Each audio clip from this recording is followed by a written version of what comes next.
To what expedient, then, shall we finally resort for maintaining in practice the necessary partition of power among the several departments as laid down in the Constitution? The only answer that can be given is that as all these exterior provisions are found to be inadequate, the defect must be supplied by so contriving the interior structure of government as that its several constituent parts may be their mutual relations be the means of keeping each other in their proper places. Without presuming to undertake a full development of this important idea, I will hazard a few general observations which may perhaps place it in a clearer light, and enable us to form a more correct judgment of the principles and structure of the government planned by the Convention. In order to lay a due foundation for that separate and distinct exercise of the different powers of government, which to a certain extent is admitted on all hands to be essential to the preservation of liberty, it is evident that each department should have a will of its own, and consequently should be so constituted that the members of each should have as little agency as possible in the appointment of the members of the others. Were this principle rigorously adhered to, it would require that all the appointments for the supreme executive, legislative, and judiciary magistracies should be drawn from the same fountain of authority, the people, through channels having no communication whatever with one another. Perhaps such a plan of constructing the several departments would be less difficult in practice than it may in contemplation appear. Some difficulties, however, and some additional expense would attend the execution of it. Some deviations, therefore, from the principle must be admitted, and the constitution of the judiciary department in particular. It might be inexpedient to insist rigorously on the principle, first, because peculiar qualifications being essential in the members, the primary consideration ought to be to select the mode of choice which best secures these qualifications. Secondly, because the permanent tenor by which the appointments are to be held in the department must soon destroy all sense of dependence on the authority conferring them. It is equally evident that the members of each department should be as little dependent as possible on those of the others, for the emoluments annexed to their offices, were the executive magistrate or the judges not independent of the legislator in this particular, their independence in every other would be merely nominal. But the great security against a gradual concentration of the several powers in the same department consists in giving to those who administer each department the necessary constitutional means and personal motives to resist encroachments of the others. The provision for defense must in this, as in all other cases, be made commensurate to the danger of attack. Ambition must be made to counteract ambition. The interest of the man must be connected with the constitutional rights of the place. It may be a reflection on human nature that such devices should be necessary to control the abuses of government. But what is government itself but the greatest of all reflections on human nature? If men were angels, no government would be necessary. If angels were to govern men, neither external nor internal controls on government would be necessary. In framing a government which is to be administered by men over men, the great difficulty lies in this. You must first enable the government to control the governed, and in the next place oblige it to control itself. A dependence on the people is no doubt the primary control of the government. But experience has taught mankind the necessity of auxiliary precautions. This policy of supplying by opposite and rival interests the deflect of better motives might be traced through the whole system of human affairs, private as well as public. We see it particularly displayed in all the subordinate distributions of power, where the constant aim is to divide and arrange the several offices in such a manner as that each may be to check on the other, that the private interest of every individual may be sentinel over the public rights. These inventions of prudence cannot be less requisite in the distribution of the supreme powers of the state, but it is not possible to give to each department an equal power of self-defense. In republican government, the legislative authority necessarily predominates. The remedy for this inconveniency is to divide the legislature into the different branches and to render them, by different modes of election and different principles of action, as little connected with each other as the nature of their common functions and their common dependence on the society would admit. It may be even necessary to guard against dangerous encroachments by still further precautions. As the weight of the legislative authority requires that it should be thus divided, the weakness of the executive may require, on the other hand, that it should be fortified. An absolute negative on the legislator appears, at first view, to be the natural defense with which the executive magistrate should be armed. But perhaps it would be neither altogether safe nor alone sufficient. On ordinary occasions, it might not be exerted with the requisite firmness, and on extraordinary occasions it might be perfidiously abused.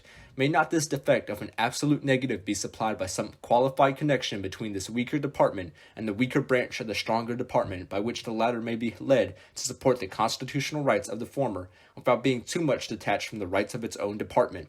If the principles on which these observations are founded to be just, as I persuade myself they are, and they be applied as criterion to the several state constitutions and to the federal constitution, it will be found that if the latter does not perfectly correspond with them, the former are infinitely less able to bear such a test. There are, moreover, two considerations particularly applicable to the federal system of America, which place the system in a very interesting point of view. First, in a single republic, all the power surrendered by the people is submitted to the administrations of a single government, and the usurpations are guarded against by a division of the government into distinct and separate departments. In the compound Republic of America, the power surrendered by the people is first divided between two distinct governments, and in the portion allotted to each subdivided among distinct and separate departments. Hence a double security arises to the rights of the people. The different governments will control each other at the same time that each will be controlled by itself. Second, it is of great importance in a republic not only to guard the society against the oppression of its rulers, but to guard one party of the society against the injustice of the other part. Different interests necessarily exist in different classes of citizens. If a majority be united by a common interest, the rights of the minority will be insecure. There are but two methods of providing against this evil. The one by creating a will in the community independent of the majority, that is, of the society itself. The other by comprehending in the society so many separate descriptions of citizens as will render an unjust combination of a majority of the whole very improbable, if not impractical. The first method prevails in all governments possessing an hereditary or self-appointed authority. This, at best, is but a precautionary security.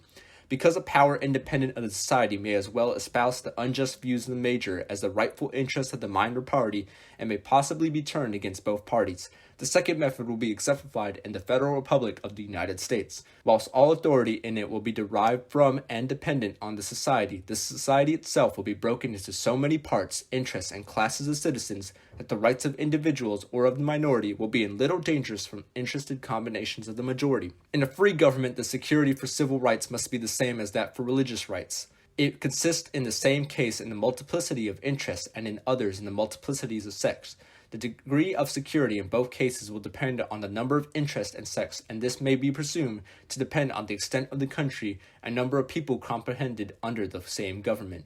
This view of the subject must particularly recommend a proper federal system to all the sincere and considerate friends of a republican government, since it shows that in exact proportion as the territory of the Union may be formed into a more circumscribed confederacies or states, oppressive combinations of a majority will be facilitated. The best security under the republican forms for the rights of every class of citizens will be diminished, and consequently the stability and independence of some members of the government, the only other security, must be proportionally increased. Justice is the end of government. It is the end of civil society. It ever has been and ever will be pursued until it be obtained, or until liberty be lost in the pursuit. In a society under the forms of which the stronger faction can readily unite and oppress the weaker, anarchy may as truly be said to reign as in state of nature, where the weaker individual is not secured against the violence of the stronger, and as, in the latter state, even the stronger individuals are prompted by the uncertainty of their condition to submit to a government which may protect the weak as well as themselves. So, in the former state, will the more powerful factions or parties be gradually induced by a like motive to wish for government which will protect all parties, the weaker as well as the more powerful. It can be little doubted that if the state of Rhode Island was separated from the Confederacy and left to itself, the insecurity of rights under the popular form of government within such narrow limits would be displayed by such reiterated oppressions of factious majorities that some power, altogether independent of the people, who would soon be called for by the voice of the very factions whose misrule had proved the necessity of it.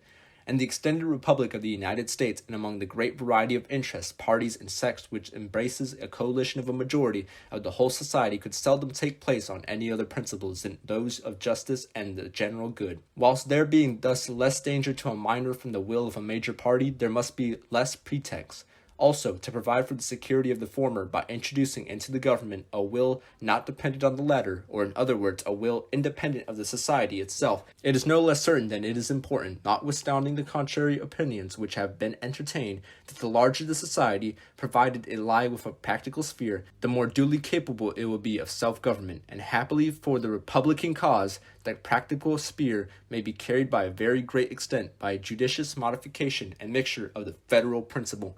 Publius.